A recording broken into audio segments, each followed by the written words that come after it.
Hello, friends. Welcome back to Historical Whispers. Today's historical story is about Andrew Jackson.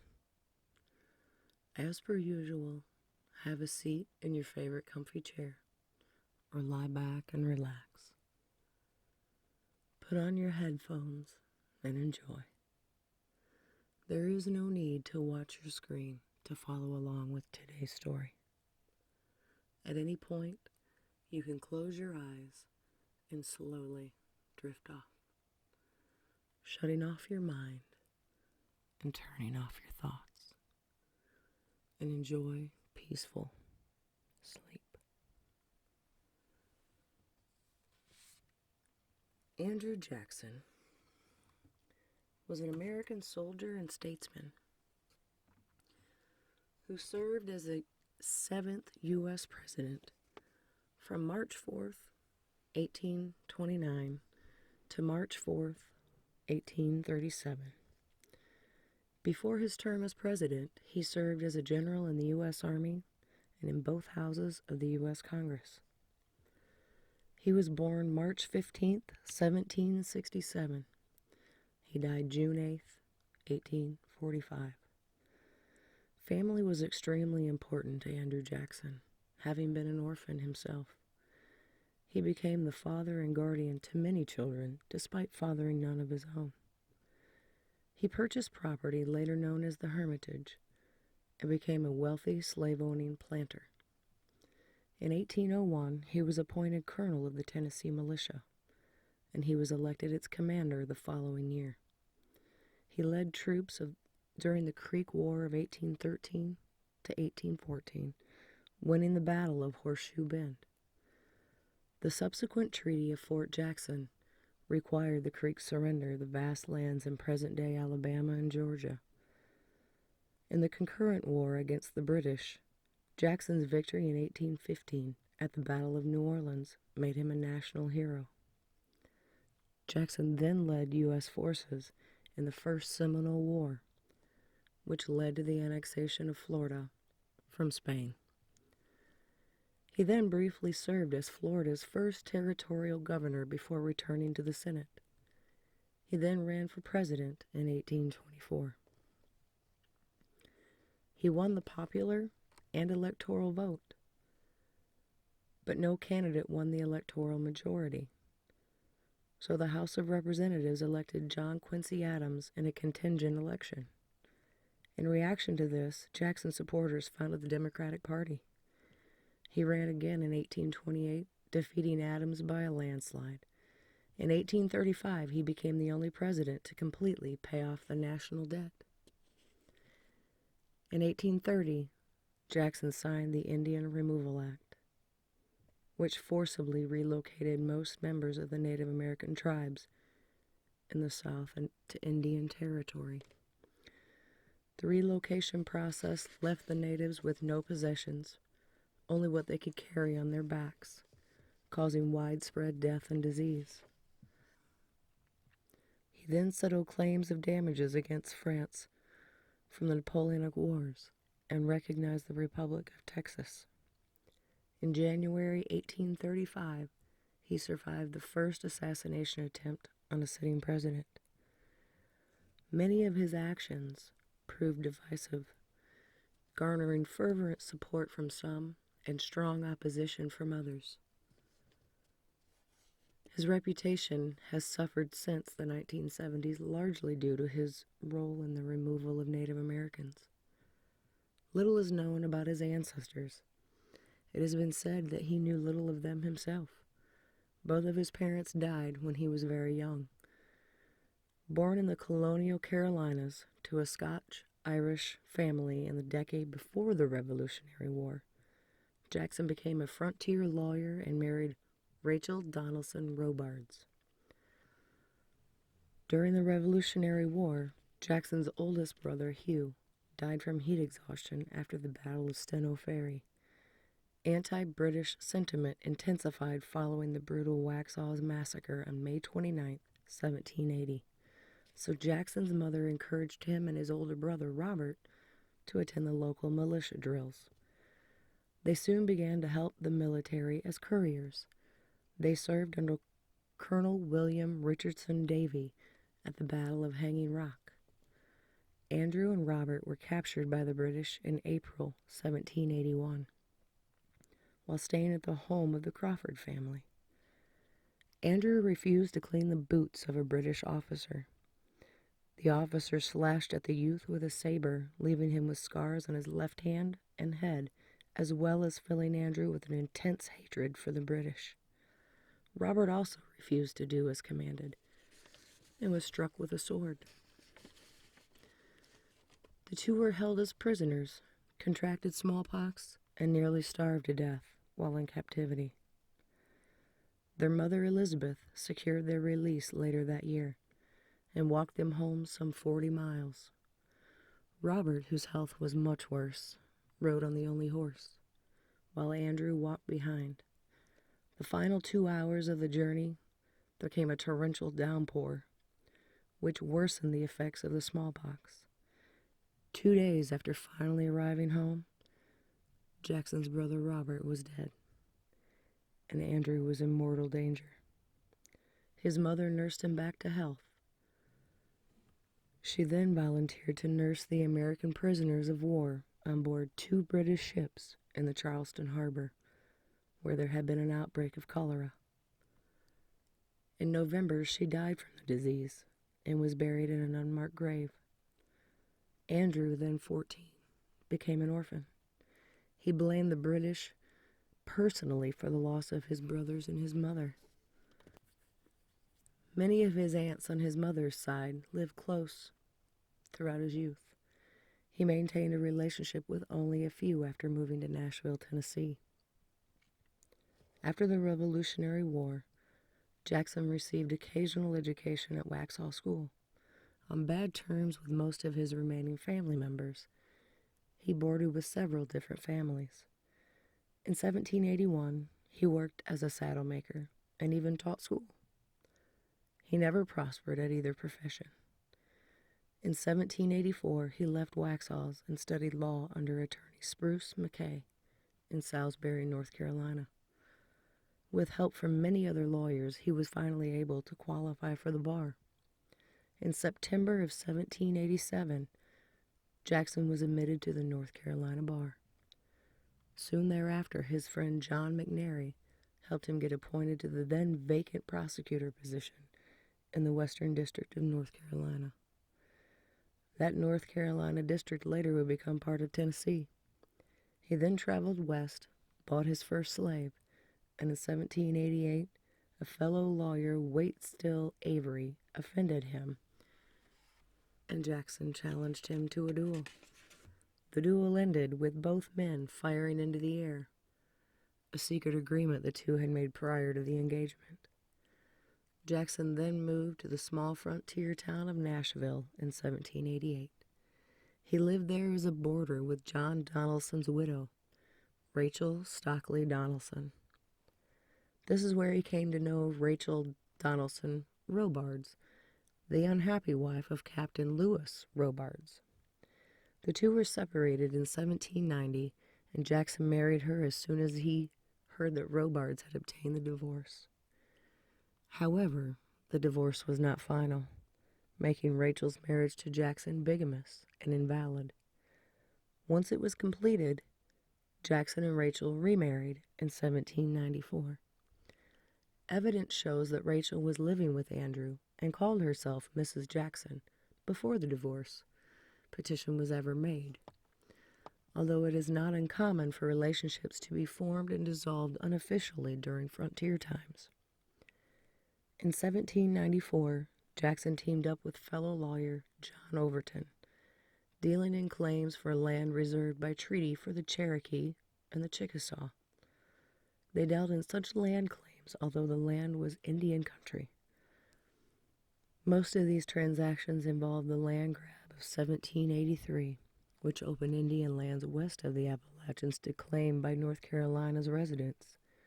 Jackson became Attorney General in 1791, and he won election as a delegate to the Tennessee Constitutional Convention in 1796. Tennessee achieved statehood that same year, and he was elected the state's only U.S. representative. Jackson defended the rights of Tennessee's residents against the Indians. He was opposed to the Jay Treaty. The Jay Treaty was a 1795 treaty between the U.S. and Great Britain that averted war and resolved issues that had remained since the Treaty of Paris in 1783, which ended the Revolutionary War. In 1797, he was elected U.S. Senator. Although he was not satisfied with the job, and being disgusted with the administration of President John Adams, he resigned without any explanation. He returned to Tennessee and was elected as judge of the Tennessee Supreme Court. But he left the judgeship 6 years later in 1804, stating that he had left due to his health. He had been suffering financially from poor land ventures and needed to return to his business interests. In 1804, he bought the Hermitage, a 640-acre plantation. He later purchased 360 acres, totaling 1,000 acres. The crop? Cotton, grown by slaves. Throughout his lifetime, it has been said that Jackson may have had as many as 300 slaves. The article continues with how he treated them. I was appalled.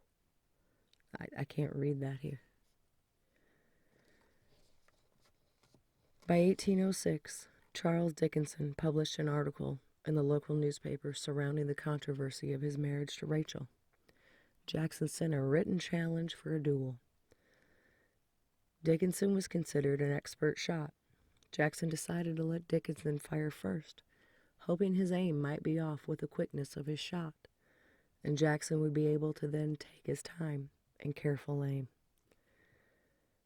Dickinson hit Jackson in the chest, so close to his heart that the bullet was never able to be removed. In the rules of a duel, Dickinson had to remain still while Jackson attempted to take his shot. He killed him. The men of Tennessee watching the duel became outraged. Although no other details of the duel are offered in the records, it was called a brutal, cold-blooded killing. Although other records indicate that the duel was over a horse race, it is said that the rules during a duel require both men to fire at the same time, but the second round could not begin until both men had fired. It was custom for the one who did not fire, when the signal was given, to fire into the air, not to take careful, slow, deliberate aim at 24 feet. Jackson's wound never fully healed. An abscess formed around the bullet, causing him pain for the rest of his life. From that point, Jackson was known as a violent, vengeful man. He was then looking for a way to salvage his reputation. He aligned himself with Aaron Burr, and the two set out to conquer Spanish Florida and drove the Spanish from Texas. The promise seemed enticing. There had been long bitter feelings toward the Spanish by the Americans, for the Spanish failing to keep Native Americans living on their lands from raiding American settlements and territorial disputes. On November 10th, Jackson learned from a military captain that Burr's plans also included the seizure of New Orleans, then a part of the Louisiana Territory of the United States, and incorporating it alongside the lands won from the Spanish into a new empire. Jackson acted cautiously, writing letters to public officials, including President Thomas Jefferson, warning them of Burr's scheme. In December, Jefferson issued a proclamation declaring that treasonous plot was underway, calling for the arrest of its perpetrators. Jackson, safe from arrest because of the extensive letters he had written to public officials, organized the militia and captured Burr. He then offered to testify on Burr's behalf. Burr was then acquitted of treason. Jackson then lived a relatively quiet life on the Hermitage in the years after the Burr trial. On June 18th, 1812, Congress declared war on the United Kingdom of Great Britain and Ireland. Jackson responded enthusiastically, offering 2,500 volunteers. The men were not called up for months. Jackson saw this slide as payback for his support of Burr. On January 10th, 1813, Jackson led 2,071 volunteers to New Orleans to defend the region against the British and the Native American attacks. He had been instructed to serve under General Wilkinson. Lacking provisions, Wilkinson ordered Jackson to stop in Natchez, then part of the Mississippi Territory, and await further orders. He reluctantly obeyed. In a letter dated February 6th, Secretary of War John Armstrong, Jr. ordered Jackson to dismiss his men and turn his supplies over to Wilkinson. In a letter of reply dated March 15th, Jackson promised to turn over his provisions. He also promised that instead of dismissing his men without provisions, he would march them back to Nashville. The march was filled with agony. Many of the men had fallen ill. Jackson paid for provisions for his men out of his own pocket. The men referred to him as Hickory for his toughness, and Jackson became known as Old Hickory. The men arrived in Nashville within about a month. His actions earned him respect and praise from the people of Tennessee, but it left Jackson in financial ruin until a former aide-de-camp or military officer acting as a confidential assistant to Jackson, Thomas Benton, persuaded Secretary Armstrong to order the army to pay Jackson for his expenses during the march. Later that year, Jackson was severely injured in a street brawl with Thomas Benton and his brother Jesse. Jackson was shot in the shoulder. On August 30th, a battle began with a group of Creek natives. Hundreds of Americans were slaughtered. They were allied with Tecumseh, the Shawnee war chief, who was fighting alongside his British friends. The conflict became known as the Creek War. Jackson, with 2,500 men, was ordered to crush the hostile natives. Jackson wrote that he was outnumbered, although Tecumseh had fewer than 500 men. Jackson decided to combine forces with the Georgia militia and enjoying an advantage of more than 2-1. On March 27th, he attacked the natives at the Battle of Horseshoe Bend. On June 8th, Jackson accepted a commission as Brigadier General in the United States Army, and 10 days later became a Major General in command of the 7th Military Division. Jackson then imposed the Treaty of Fort Jackson, requiring the Creek natives to surrender 23 million acres of their land to the United States. Jackson then turned his attention to the Spanish and the British. He accused the Spanish of arming the natives and violating the terms of the neutrality by allowing the British troops into Florida. The first charge was true. The Spanish did help arm the natives. The second charge, however, Jackson ignored the fact that it was his own threats to invade Florida that caused the Spanish to seek the help of the British. On November 7th, in the Battle of Pensacola, Jackson defeated the Spanish and the British, forcing the Spanish to surrender. Jackson then learned that the British were planning an attack on New Orleans at the mouth of the Mississippi, which had great strategic and commercial value. Jackson abandoned Pensacola, placed a force in Mobile, Alabama, to guard against invasion there, and then rushed the rest of his men to New Orleans. He immediately instituted martial law, as he was worried about the loyalty of the Creole and Spanish residents there. The British arrived on the east bank of the Mississippi on the morning of December 23rd. Jackson attacked and temporarily drove them back. But on January 8th, the British launched a full frontal attack, but their troops made easy targets for the Americans that were protected by their parapets. The overall attack ended in disaster. Jackson admitted to only 71 casualties. The British, 2,037. The British retreated, and open hostilities soon ended. Word had spread that the Treaty of Ghent had been signed in Europe that December. Jackson's victory over the British made him a national hero. It was later written that because the war had already officially ended, that Jackson's victory was of little importance, other than making him a celebrated figure. Article 9 of the Treaty of Ghent stipulated that the United States must return the land taken from the Creeks, the 9 million acres in Georgia, essentially undoing the Treaty of Fort Jackson. But thanks to Jackson's victory at New Orleans, post-signing of the treaty, the American government felt it could ignore the provision, and they kept the lands that Jackson acquired from the natives there.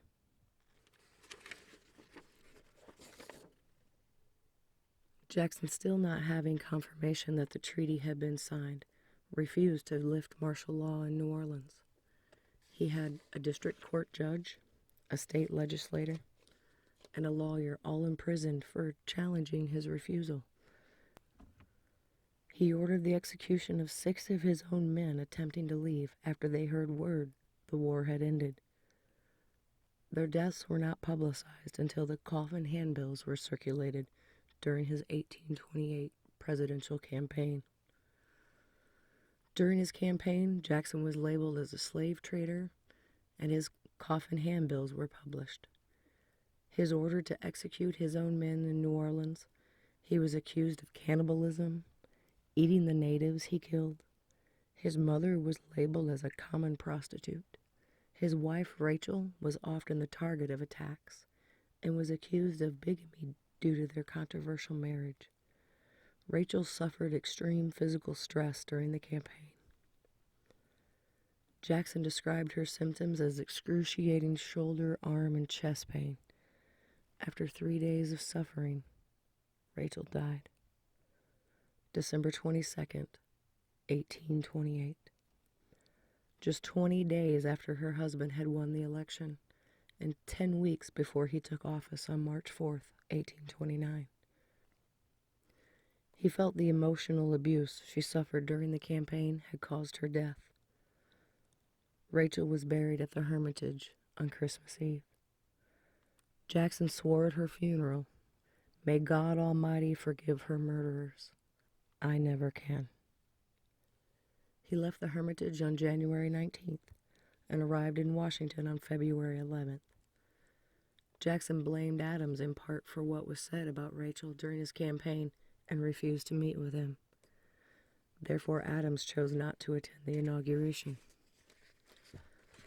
On March 4th, 1829, Andrew Jackson became the first president-elect to take the oath of office on the east portico of the U.S. Capitol. In his inauguration speech, Jackson promised to respect the sovereign powers of the states and the constitutional limits of his presidency. He promised to pursue reform by removing power from incompetent hands. At the conclusion of the ceremony, Jackson invited the public to the White House, where his supporters held a party. Spectators overwhelmed the White House staff, and damage was caused to fixtures and furnishings. His populism gained him the nickname King Mob. He believed the federal government had been corrupted, and he had received a mandate from the American people to purge the corruption. Jackson's investigations uncovered enormous fraud, and several officials were removed from office and indicted on corruption. His investigations uncovered $280,000 stolen from the Treasury and saved the Navy $1 million. He believed that rotating political appointments would prevent the development of a corrupt bureaucracy. However, friendship, politics, and geography were the president's total criteria for appointments. It has been written that most of his appointments were predictably substandard. Throughout his 8 years in office, Jackson made about 70 treaties with Native American tribes, both in the South and in the Northwest. The Southern tribes included the Choctaw, the Creek, the Chickasaw, the Seminole, and the Cherokee. The Northwest tribes included the Chippewa, the Ottawa, and the Potawatomi. Relations between the natives and the Americans increasingly grew tense and sometimes violent, and understandably so. over territorial conflicts. Previous presidents had let the conflicts play out with minimal intervention, but a popular movement had developed to deal with the issue. Jackson became an advocate for this relocation policy. Then it became the most controversial aspect of his presidency. Jackson advocated that land west of the Mississippi River be set aside for Indian tribes. On May 26, 1830, Congress passed the Indian Removal Act. Jackson signed it into law 2 days later. The act authorized the president to negotiate treaties to buy lands in the east in exchange for lands farther west, out of existing state borders. The conditions being either they moved or they stay and obey state law, relinquishing their sovereignty. The negotiation with the Chickasaw, not wanting further conflict with the white man, they quickly agreed to move. The Choctaw chiefs were bribed in order to gain their submission. The removal of the Choctaw took place in the winter of 1831 and 1832. It was full of misery and suffering. The Seminoles refused to move, and in December of 1835 began the Second Seminole War. It lasted over 6 years, finally ending in 1842. Members of the Creek Nation signed the Treaty of Cassata in 1832, allowing the Creek to either sell or retain their land. But conflict erupted between the Creek who remained and the white settlers, leading to the Second Creek War. A common complaint amongst the tribes was that the men bribed into signing the treaties by Jackson's men did not represent the whole tribe. A group of Cherokees led by John Ridge negotiated the Treaty of New Echota. Ridge was not a widely recognized leader of the Cherokee, and the document was rejected as illegitimate. Another faction, led by John Ross, unsuccessfully petitioned to protest the proposed removal. Subsequently, as many as 4,000 out of 18,000 Cherokee died on the Trail of Tears in 1838. More than 45,000 American Indians were relocated to the West during Jackson's administration, though a few Cherokees walked back after the migration to the Smoky Mountains and into the foothills of the Appalachians, which is where my ancestors made their permanent home. I am Cherokee. The story was personal for me. Next week, we start a detailed journey into the Trail of Tears, and for the first time in all my historic research, I wish I still didn't know how much I never knew about President Andrew Jackson.